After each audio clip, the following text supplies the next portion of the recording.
Pinning 7.4 simple interest से related है। तो यहाँ पर सिंपल इंटरेस्ट में जो भी प्रश्न है उसके बारे में आप पढ़ेंगे। सिंपल इंटरेस्ट का फार्मूला होता है P into R into T upon 100 या PRT अपॉन 100। अब यहाँ पर P क्या है, प्रिंसिपल है, R क्या है, रेट है, और T क्या है, टाइम है, और SI क्या होता है, सिंपल इंटरेस्ट। यानी कि यदि आपको principal, rate of interest and time find हो तो आप सिंपल इंटरेस्ट बड़ी आसानी से फाइंड कर सकते हैं। इसके बाद A equal to SI plus P लिखा हुआ है, तो SI हो जाएगा सिंपल इंटरेस्ट प्लस P हो जाएगा प्रिंसिपल। यानी कि ये जो इंटरेस्ट है और जो हमारा प्रिंसिपल होता है इन दोनों का सम क्या कहलाता है, अमाउंट।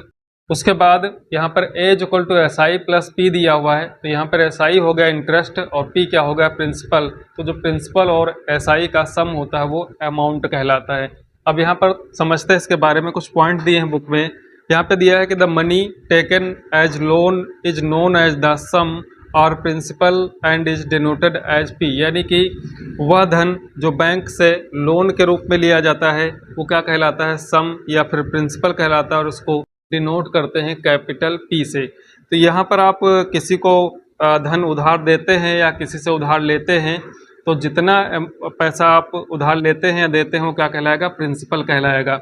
इसके बाद यहाँ पर दिया है कि the borrowed sum is to be repaid to the bank. यानी कि जो उधार लिया गया धन था उसको जब आपने बैंक को रीपेड किया, is full along with an additional sum. यानी कि जो कुछ एक्स्ट्रा चार्ज के साथ आपने बैंक को वापस किया तो वो क्या कहलाएगा, इंटरेस्ट कहलाएगा। जो वही एक्स्ट्रा चार्ज है वो इंटरेस्ट कहलाता है, और इसको कैपिटल आई से या फिर इसको SI लिखते हैं क्योंकि सिंपल इंटरेस्ट है, तो कैपिटल I से रिप्रेजेंट करते हैं। The interest is the charge for keeping the banks money for some time. यानी कि जो इंटरेस्ट होता है ये क्या होता है, वो ऐसा चार्ज होता है जो बैंक का रुपया आपने अपने पास कुछ समय तक के लिए रखा, वो क्या कहलाएगा, इंटरेस्ट कहलाएगा।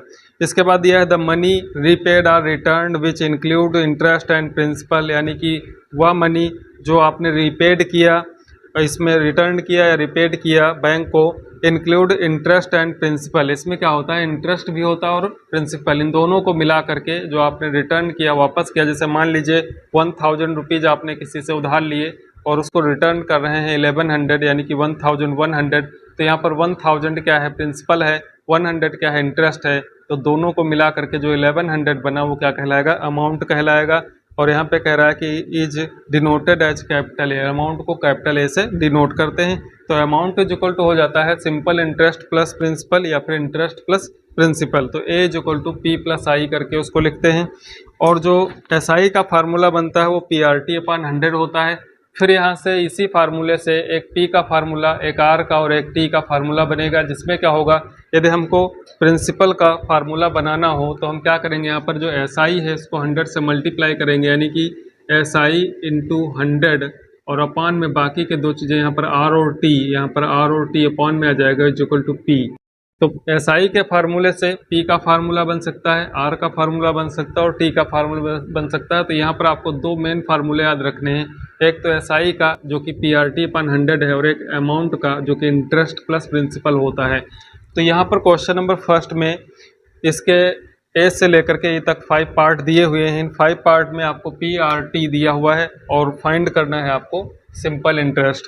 तो यहाँ पर इसका जो ए पार्ट है इसको देखते हैं। यहाँ पर P दिया हुआ है, R दिया हुआ है और T दिया हुआ है। यहाँ पर आप देखेंगे जो R है वो पर एनम है और यहाँ पर टाइम भी क्या है, ईयरली है। इन दोनों का ध्यान रखना है कि अगर rate of interest per annum है तो टाइम भी क्या होना चाहिए, ईयर में होना चाहिए। तो यहाँ पर जब SI का फार्मूला ए पार्ट के लिए लगाएंगे, यहाँ पर SI is equal to formula है P into R into T upon 100। यहाँ पर वैल्यू पुट करेंगे तो P कितना है, 4000 है, तो यहाँ पर लिखेंगे 4000 इंटू रेट ऑफ इंटरेस्ट है 8% का। तो यहाँ पर आपको सिर्फ न्यूमेरिक वैल्यू रखनी है, यानी कि 8 लिखना है, और टाइम कितना दिया हुआ है 5 ईयर्स का, तो यहाँ पर 5 लिखना है, अपॉन में हो जाएगा 100। यहाँ पर आप 20 के 20 4000 के कैंसिल कर देंगे। इसके बाद यहाँ पर 40 इंटू 8 इंटू 5 करेंगे तो ये भी क्या होता है, 40 होता है। 40 का मल्टीप्लाई करेंगे तो ये आ जाएगा 1600 या फिर 1600 रुपीज़। तो ये जो इसका इंटरेस्ट होगा वो आएगा 1600। यहाँ पर इसके बी पार्ट में देखेंगे कि यहाँ पर जो प्रिंसिपल दिया हुआ है वो 2500 है रेट ऑफ इंटरेस्ट है 10.5% पर एनम, और यहाँ पर टाइम भी क्या दिया हुआ, ईयर में दिया है। तो यहाँ पर वैल्यू पुट करेंगे, यहाँ पर रखेंगे पी की जगह पर 2500 इंटू 10.5 इंटू टाइम है 2, और अपॉन में कर देंगे यहाँ पर 100। यहाँ पर 20 कैंसिल कर देंगे तो ये आ जाएगा 25 इंटू 10.5 का 2 जा करेंगे तो ये हो जाएगा 21 और 25 का मल्टीप्लाई करेंगे तो 25 1 जा होता है 25, यहाँ पर 5 लिखेंगे, 2 आ जाएगा कैरी, 25 2 जा 50 प्लस 2 करेंगे तो 52, यानी कि ₹525 इसमें क्या होगा, SI होगा। इसके बाद यहाँ पर जो सी पार्ट इसका है उसको देखेंगे तो सी पार्ट में आपको प्रिंसिपल दिया हुआ है ₹1500, तो यहाँ पर पी की वैल्यू पुट कर देंगे 1500 इंटू आर क्या है 11% है तो यहाँ पर 11 रखेंगे, और टाइम दिया हुआ है 3 ईयर का तो यहाँ पर 3 लिखेंगे, अपॉन में 100 कर देंगे, 100 के 2 0, 1500 के 2 0 कैंसिल हो जाएंगे। यहाँ पर 15 इंटू 11 इंटू 3, तो 15 इंटू 11 इंटू 3 कर लेंगे 33 होगा, 33 में 15 से मल्टीप्लाई कराएंगे तो 15 3 जा होता है 45, 4 कैरी होगा, यहाँ पर 15 3 होगा, 45 प्लस 4 करेंगे तो 49, यानी कि ₹495 इसका सिंपल इंटरेस्ट हो जाएगा। अब यहाँ पर इसके डी पार्ट में देखेंगे तो डी पार्ट में क्या दिया हुआ है, यहाँ पर जो प्रिंसिपल है वो 5000 है, तो प्रिंसिपल की वैल्यू रखेंगे यहाँ पर 5000 इंटू रेट ऑफ इंटरेस्ट है 7% पर एनम, तो यहाँ पर 7 लिख लेंगे, और इसके बाद 6 मंथ से यहाँ पर जो टाइम दिया है वो मंथ में दिया हुआ है, तो आपको इस प्रश्न में ध्यान रखना है कि टाइम को भी आपको ईयर में चेंज करना है। तो 6 मंथ है, इसको ईयर में चेंज करने के लिए 12 से डिवाइड कर देंगे, तो यहाँ पर रखेंगे 6 और अपॉन में क्या लिखेंगे इसके 12, अब ये ईयर में चेंज हो गया। इसके बाद यहाँ पर 2 0 इसके कैंसिल कर लेंगे, यहाँ पर 6 1 जा 6 2 जा हो जाएगा, तो 2 से यदि हम 50 को डिवाइड करते हैं तो 25 आएगा, तो यहाँ पर 2 1 जा और इसको डिवाइड करेंगे तो 25, यहाँ पर 25 इंटू 7 कर लेंगे तो 7 5 जा 35 इंटू 3, यहाँ पर कैरी आएगा, 7 2 जा होता है 14 प्लस 3 करेंगे तो 17, तो ₹175 ये क्या हो जाएगा, इसका SI होगा। यहाँ पर इसके ई पार्ट में जो प्रिंसिपल दिया है वो कितना है 12,000 है, तो यहाँ पर 12,000 लिखेंगे। देन यहाँ पर जो रेट ऑफ इंटरेस्ट है वो 5 and 1/4% पर एनम है, तो यहाँ पर इसको चूँकि ये मिक्स्ड फ्रैक्शन है इसको प्रॉपर फ्रैक्शन में चेंज करने पर यहाँ पर 4 इंटू 5 करेंगे, 20 प्लस 1 करेंगे 21/4, तो यहाँ पर 21 न्यूमरेटर में लिख लेंगे और अपॉन में इसके क्या कर देंगे 4, 100 होता ही पहले से अपॉन में, और इसके बाद जो टाइम दिया हुआ है वो 18 मंथ का दिया हुआ है, तो यहाँ पर आप 18 लिखेंगे और इसको भी अपॉन में इसका क्या कर देंगे 12, यानी कि जो मंथ्स में दिया है उसके अपॉन में 12 कर देना है। और यहाँ पर यदि फ्रैक्शनल वैल्यू है रेट ऑफ इंटरेस्ट की तो वहाँ पर न्यूमरेटर और डिनोमिनेटर के रूप में लिखेंगे, तो यहाँ पर 100 के 2 0 ये कैंसिल हो जाएंगे। इसके बाद 12 से इसको डिवाइड कर देंगे, 12 1 जा तो ये 10 टाइम्स 120 डिवाइड हो जाएगा। इसके बाद यहाँ पर जो डिनोमिनेटर है उसमें 4 बचता है, तो इस 4 से आप डिवाइड करेंगे, यहाँ पर 2 से 2 जा ये 9 हो जाएगा, और 2 से एक बार और डिवाइड कर देंगे 10 को, तो यहाँ पर 5 हो जाएगा। अब न्यूमरेटर में बचता है 5 इंटू यहाँ से 21 और यहाँ से क्या बचता है 9, इनका मल्टीप्लाई कर लेंगे तो 9 1 जा 9 होता है और 9 2 जा कितना होता है 18 और इंटू में 5 है, एक बार 5 से डिवाइड करेंगे 5 9 जा 45 होता है, 4 कैरी आएगा, 5 8 जा 40 प्लस 4 करेंगे 44, 5 1 जा 5 प्लस 4 करेंगे तो 9, तो ₹945 इसका सिंपल इंटरेस्ट हो जाएगा। क्वेश्चन सेकंड है, Nitin borrows ₹5,40,000 from a finance company two by his first car. Nitin एक फाइनेंस कंपनी से अपनी फर्स्ट कार खरीदने के लिए 5,40,000 रुपये उधार लेता है। The rate of simple interest is 13% per annum, और जो रेट ऑफ इंटरेस्ट है वो क्या है 13% पर एनम है, and he borrows the money for a period of 5 years, और यहाँ पर जो टाइम उसने लिया है वो कितना लिया है 5 ईयर्स का। तो यहाँ पर जब आप देखेंगे तो PRT में से तीनों चीज़ें दी हुई हैं, ये 5,40,000 क्या है प्रिंसिपल है जो कि मूलधन कहलाएगा, और यहाँ पर जो R है वो 13% पर एनम है, और टाइम जो लिया गया है कितना 5 ईयर्स का। तो आपको PRT तीनों दिए हुए हैं, यहाँ से SI यानी कि सिंपल इंटरेस्ट फाइंड करते हैं। देन उसके बाद यहाँ पर इसके दो पार्ट हैं, पहला है कि द अमाउंट आपको बताना है, इसमें the amount Nitin must repay the finance company, यानी कि वह अमाउंट बताना है जो नितिन फाइनेंस कंपनी को रीपे करेगा। 5,40,000 उसने लिया है, इसके बदले उसने वो कितना देगा फाइनेंस कंपनी को। और इसके बी पार्ट में है कि his equal monthly instalment for the repayment of loan, और यह भी बताना है कि यदि वह हर महीने रीपेमेंट करता है लोन का तो किस्त जो होगी वो कितने की होगी। तो यहाँ पर सबसे पहले आपको लिख लेना है जो कि गिवन है। पी दिया हुआ 5,40,000, आर दिया हुआ 13% एंड टाइम दिया हुआ 5 ईयर्स। देन इसके बाद एसआई का formula P R T upon 100, यहाँ पर पी की वैल्यू रखनी है, आर की और टी की अपॉन में 100। इसको सॉल्व करेंगे तो यहाँ पर देखेंगे कि 100 के 2 जीरो एंड 5,40,000 के 2 जीरो कैंसिल करेंगे तो ये हो जाएगा 5,400। 5,400 इंटू 13, 5 जा होता है 65, तो 5,465 का जो मल्टीप्लाई होगा वो होगा 3,51,000। तो ये 3,51,000 ये क्या हो जाएगा, सिंपल इंटरेस्ट, यानी कि उसका ब्याज बनेगा 5,40,000 का।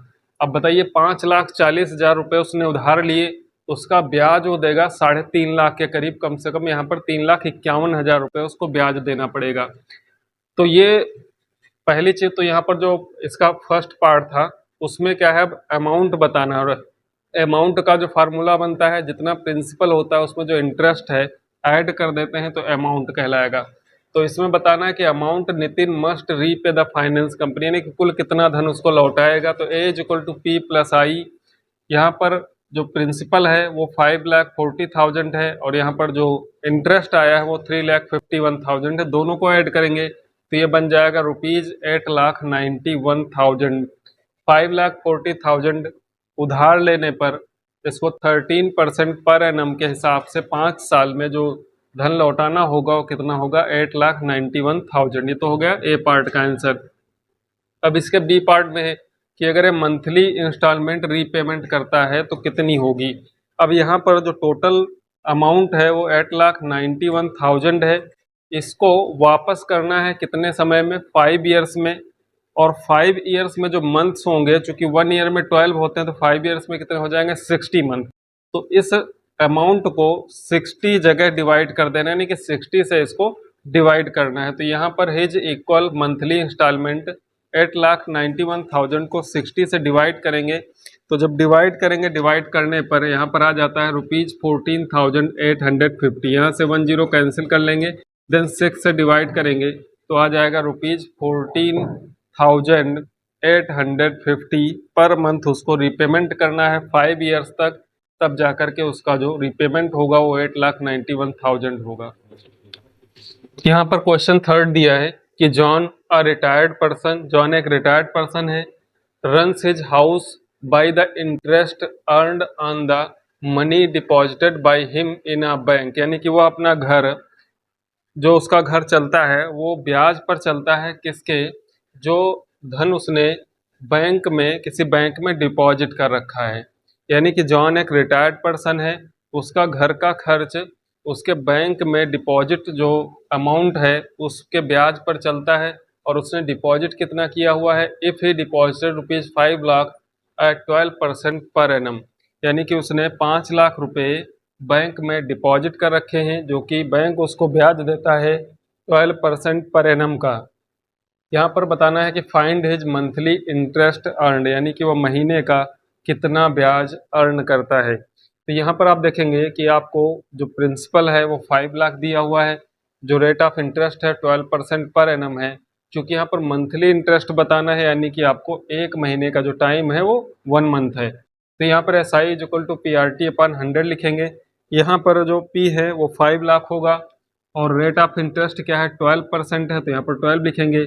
और टाइम में यहाँ पर जो रेट ऑफ इंटरेस्ट है वो पर एनम है, तो यहाँ पर जो टाइम है उसको भी ईयर में होना चाहिए। तो यहाँ पर मंथ कितना है, 1/12 करेंगे, यानी कि इसको 12 से डिवाइड करेंगे तो 1/12 ईयर हो जाएगा। 1 मंथ को कन्वर्ट करेंगे ईयर में तो 1/12 ईयर होगा।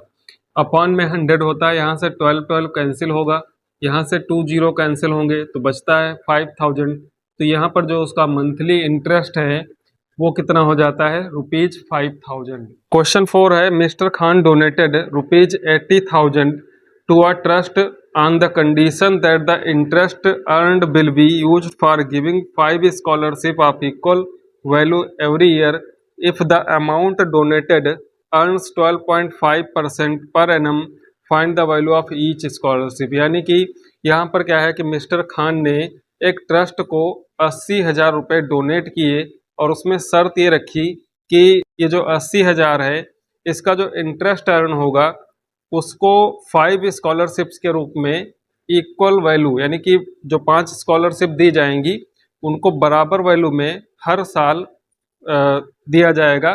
तो if the amount donated earns 12.5% per annum. अब ये जो 80,000 रुपये है इसका जो रेट ऑफ इंटरेस्ट है, इस पर जो ब्याज मिलेगा वो क्या मिलेगा, 12.5% पर एनम। तो यहाँ पर जो 5 स्कॉलरशिप दी जाती हैं वो कितने कितने की दी जाती है, यानी कि उसका अमाउंट कितना है वो बताना है। तो यहाँ पर आप देखेंगे कि हमने क्वेश्चन नहीं राइट किया है, क्वेश्चन आपको स्क्रीन पर मिल जाएगा। तो यहाँ पर जो प्रिंसिपल है वो कितना है, 80,000। जो मूलधन है वो 80,000 है। रेट ऑफ इंटरेस्ट है 12.5% पर एनम। और यहाँ पर जो टाइम पीरियड है वो कितना है, 1 ईयर, क्योंकि एवरी ईयर क्या है वो स्कॉलरशिप दी जाएगी। जितना इंटरेस्ट अर्न होगा उसको 5 से डिवाइड कर देंगे, उसके 5 बराबर हिस्से करके 5 स्कॉलरशिप दी जाएंगी। तो यहाँ पर जो टाइम पीरियड रहेगा वो 1 ईयर का रहेगा। तो यहाँ पर एसआई फाइंड कर लेते हैं, जो कि फार्मूला है PRT/100। तो यहाँ पर 80,000, आर है 12.5, टाइम है 1 ईयर अपॉन 100। यहाँ पर 100 के 2 जीरो कैंसिल करेंगे तो 80,000 से भी 2 जीरो लेस हो जाएंगे। देन यहाँ पर 800 को क्या करेंगे कि जब इससे मल्टीप्लाई कराएंगे इसको 80 × 10 लिख सकते हैं। जो 800 है इसको लिख सकते हैं 80 × 10। अब ये 10 क्या करेगा, मल्टीप्लाई करेगा 12.5 में, तो ये डेसिमल हट जाएगा, तो यहाँ पर हो जाएगा 125। तो 80 × 125, या फिर आप 800 × 12.5 कर लीजिए, तो इसका जो मल्टीप्लाई आएगा वो 10,000 आएगा। तो यहाँ पर जो 80,000 जो मूलधन है 12.5% पर एनम की दर से इसका जो इंटरेस्ट होगा वो कितना होगा, एक साल का 10,000। अब 10,000 रुपीज़ इंटरेस्ट के रूप में मिल रहा है, तो इसको 5 स्कॉलरशिप में डिवाइड करना है। तो यहाँ पर वैल्यू ऑफ ईच स्कॉलरशिप क्या हो जाएगी, 5 से डिवाइड करेंगे तो ₹2,000 एक स्कॉलरशिप, प्रत्येक स्कॉलरशिप की जो वैल्यू होगी वो क्या होगी, 2,000। क्वेश्चन 5 है, in how many years will a sum of money double itself at 8% per annum. यहाँ पर आपको टाइम बताना है कि कितने समय में कोई धन स्वयं का डबल हो जाएगा यदि रेट ऑफ इंटरेस्ट क्या है, 8% पर एनम है। यहाँ पर मान लेते हैं कि जैसे यदि मान लेते हैं कि मूलधन 500 रुपये है तो वो 1,000 हो जाएगा, खुद का डबल हो जाएगा 8% पर एनम की दर से कितने समय में। तो यहाँ पर टाइम बताना है। तो यहाँ पर सबसे पहले तो टाइम क्वेश्चन मार्क, यानी कि ये फाइंड करना है हमको। रेट ऑफ इंटरेस्ट दिया है 8% पर एनम, और यहाँ पर आपको मूलधन भी नहीं दिया हुआ है, यानी कि P नहीं दिया है, तो P मान लेंगे, P इक्वल टू क्या है, X। अब P यदि X है तो जो डबल हो जाएगा तो वो क्या होगा, अमाउंट। जैसे अगर 500 रुपये है, ये क्या है, प्रिंसिपल है, और ये डबल हो जाएगा तो यहाँ पर जो अमाउंट होगा वो क्या होगा, 1,000। इसमें क्या होगा, इसमें 500 रुपये मूलधन होगा और 500 रुपये क्या होगा, इंटरेस्ट होगा। चूँकि अमाउंट इक्वल टू क्या होता है, P+I, तो ये एक तो हो गया P और दूसरा क्या हो जाएगा, I। जितना मूलधन है उतना ही ब्याज है, तब ये डबल हो जाएगा। तो यहाँ पर A इक्वल टू जैसे P+I होता है, तो यहाँ पर अगर PX है तो I भी क्या इसका होगा, जो इंटरेस्ट होगा वो भी X होगा। X जुड़ करके कितना हो जाएगा, 2X। तो यहाँ पर जो अमाउंट है वो 2X है, प्रिंसिपल है उसको X माना है। देन यहाँ पर SI का फार्मूला होता है A-P। तो A-P मतलब अमाउंट से अगर आप प्रिंसिपल माइनस कर देते हैं तो इंटरेस्ट फाइंड हो जाता है। तो यहाँ पर अमाउंट की वैल्यू है 2X और जो प्रिंसिपल है वो X है। 2X - X करेंगे तो SI क्या हो जाएगा, X है। तो यहाँ पर जो प्रिंसिपल है वो भी X है और जो इंटरेस्ट है वो भी X है। तो SI का एक दूसरा फार्मूला जो है PRT/100, इसको यूज करते हैं। यहाँ से T का फार्मूला बनाते हैं जो कि हो जाएगा SI × 100/PR। यहाँ पे आप देखें SI = PRT/100 है, यहाँ से T का फार्मूला बनेगा तो 100 मल्टीप्लाई करेगा यानी कि SI × 100 होगा और अपान में आ जाएगा PR। यहाँ पर वैल्यू पुट करेंगे तो SI की वैल्यू यहाँ से लिख लेंगे X × 100 और यहाँ से P की वैल्यू क्या है, X इंटू में R की वैल्यू है 8। यहाँ से X कैंसिल होगा, 100/8 आएगा। 100/8 12.5 ईयर्स, या फिर इसको आप लिख सकते हैं 12 1/2 ईयर्स। तो ये 12.5 साल में जो धन होगा वो स्वयं का डबल हो जाएगा 8% पर एनम की दर से। यहाँ पर क्वेश्चन 6 दिया है कि Deepti puts ₹26,000 in fixed deposit eight 8% per annum, यानी कि दीप्ति 26,000 रुपये की एक एफडी करती है जिस पर इंटरेस्ट क्या मिलना है 8% per annum. If she gets interest on the previous years interest also. अब यहाँ पर यह लाइन ध्यान रखनी है कि कह रहा है कि इफ शी गेट्स इंटरेस्ट, यानी कि उसको इंटरेस्ट प्राप्त होता है किस चीज़ पर, on the previous years interest also, जो पिछले साल का इंटरेस्ट है उस पर भी इंटरेस्ट प्राप्त होता है। तो find the amount she can get after 2 years, तो आपको 2 साल के बाद जो उसको अमाउंट मिलेगा वो बताना है। अब यहाँ पर क्या है कि सिंपल इंटरेस्ट में क्या होता है कि जितना इंटरेस्ट 1 साल में बनता है उतना इंटरेस्ट आप चाहे जितने साल के लिए आप सिंपल इंटरेस्ट फाइंड करते हैं तो हर साल का सेम रहेगा। ये क्या है, ये कंपाउंड इंटरेस्ट हो जाएगा, लेकिन इसको हमको सिंपल इंटरेस्ट से ही यानी कि 1-1 साल का निकालना होगा। तो यहाँ पर सबसे पहले जो टाइम पीरियड दिया है ये बताना है 2 साल के बाद का, लेकिन जब हम कैलकुलेशन करेंगे तो यहाँ पर पहले साल के लिए अलग और दूसरे साल के लिए अलग फार्मूला लगाएंगे। तो यहाँ पर जो प्रिंसिपल दिया है 26,000, रेट दिया हुआ है 8% पर एनम और टाइम पीरियड लेंगे 1 ईयर का। तो पहले 1 साल का ब्याज फाइंड करते हैं, देन उसके बाद जो ब्याज आएगा वो अगले साल के लिए क्या हो जाएगा, प्रिंसिपल यानी कि मूलधन हो जाएगा, वो जुड़ जाएगा मूलधन में। तो यहाँ पर जो एसआई फर्स्ट ईयर के लिए है फार्मूला PRT/100 ही रहेगा। P की वैल्यू है 26,000, R की वैल्यू है 8 और टाइम है 1 ईयर का, अपॉन में क्या रहेगा 100। यहाँ से इसको सॉल्व करेंगे तो 2 जीरो कैंसिल हो जाएंगे, तो 260 इंटू 8 करेंगे आ जाएगा 2080 रुपीज़। जो 1 साल का ब्याज बना वो कितना है 2080 रुपीज़। अब 2080 रुपीज़ ये क्या होगा, जो मूलधन है 26,000 इसमें ऐड हो जाएगा, तो नेक्स्ट ईयर जो ब्याज मिलेगा वो कितने पर मिलेगा, 26,000 पे नहीं, यहाँ पे मिलेगा 28,080 रुपीज़ पे। तो यहाँ पर कह रहा है कि फॉर द नेक्स्ट ईयर के लिए जो प्रिंसिपल होगा वो 26,000 प्लस 2080 जो फर्स्ट ईयर का इंटरेस्ट है ऐड कर देंगे तो 28,080 रुपीज़ हो जाएगा। अब यहाँ पर जो P की वैल्यू रखनी है वो 28,080 रुपीज़। तो यहाँ पर SI फॉर सेकेंड ईयर के लिए क्या होगा, 28,080 इंटू रेट ऑफ इंटरेस्ट वही रहेगा, टाइम 1 ईयर का, अपॉन 100।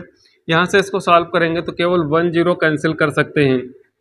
तो यहाँ पर 2,808 इंटू 8 अपॉन में 10, इन दोनों का मल्टीप्लाई करेंगे तो 22,464 आएगा।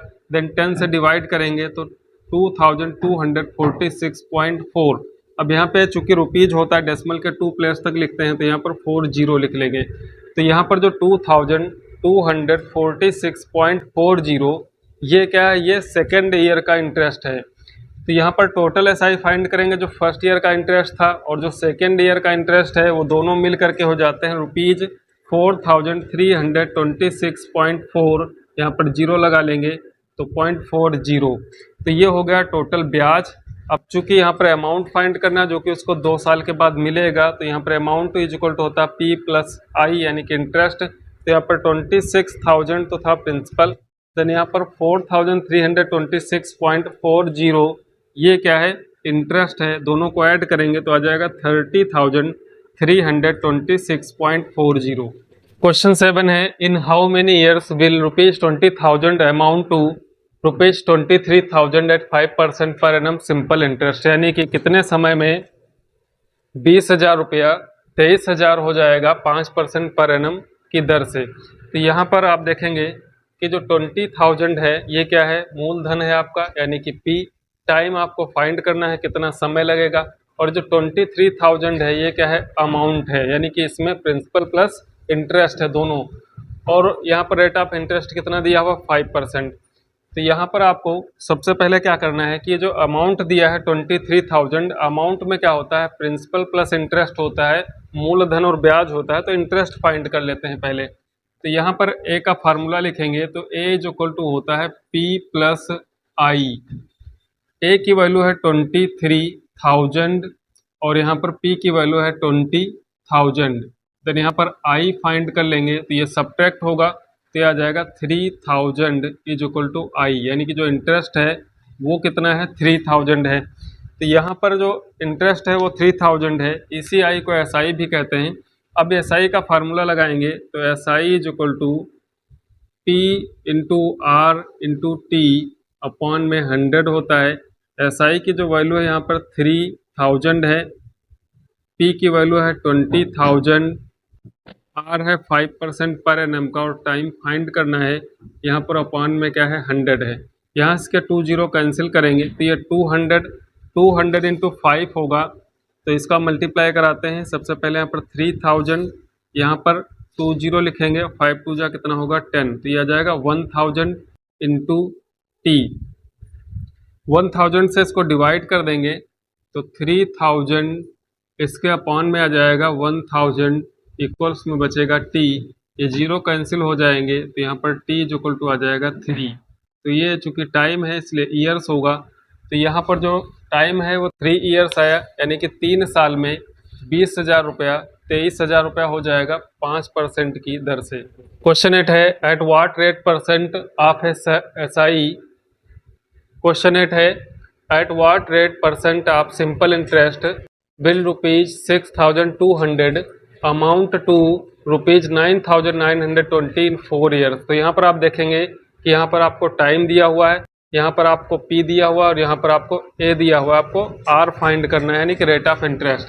तो यहाँ पर R is equal to question mark लिख देंगे, P इज इक्वल टू 6,200, यानी कि कितने रेट ऑफ इंटरेस्ट की दर से 4 साल में जो 6,200 रुपया है वो 9,920 रुपया हो जाएगा। तो आपको रेट ऑफ इंटरेस्ट बताना है। तो यहाँ पर P is equal to 6,200, A is equal to 9,920 और टाइम क्या है 4 ईयर्स का है। इसको लिखने के बाद यहाँ पर आप देखेंगे कि जब भी अमाउंट दिया रहेगा तो उसमें से आप क्या करेंगे कि जैसे अमाउंट दिया है और यहाँ पर P भी दिया हुआ है तो I फाइंड कर लेंगे। तो A की वैल्यू, P की वैल्यू और यहाँ से I फाइंड करेंगे। तो जो 9,920 है इसको सब्ट्रैक्ट करेंगे 6,200, तो आंसर आएगा यहाँ पर 3,720। अब जो इंटरेस्ट है ये 3,720 है। तो यहाँ पर जो SI का फार्मूला है PRT/100, इससे R का फार्मूला लिखेंगे तो R इज इक्वल टू हो जाएगा SI into 100/P into T। यहाँ पर SI की वैल्यू 3,720 और 100 है इंटू में, अपॉन में P की वैल्यू 6,200 इंटू 4। यहाँ पर क्या करेंगे 2 0 कैंसिल करेंगे, इसके 2 0 100 के कैंसिल कर देंगे। तो न्यूमरेटर में रहता है 3,720 और अपॉन में 62 इंटू 4। इसके बाद 4 से डिवाइड करेंगे तो ये 4 बन जा और यहाँ पर आ जाएगा 930। जब 3,720 को डिवाइड करेंगे तो 930 अपॉन में 62। इसके बाद 62 से डिवाइड करेंगे 930 को तो 15 टाइम में पूरा डिवाइड हो जाता है। तो यहाँ पर जो रेट ऑफ इंटरेस्ट आएगा वो 15% का होगा।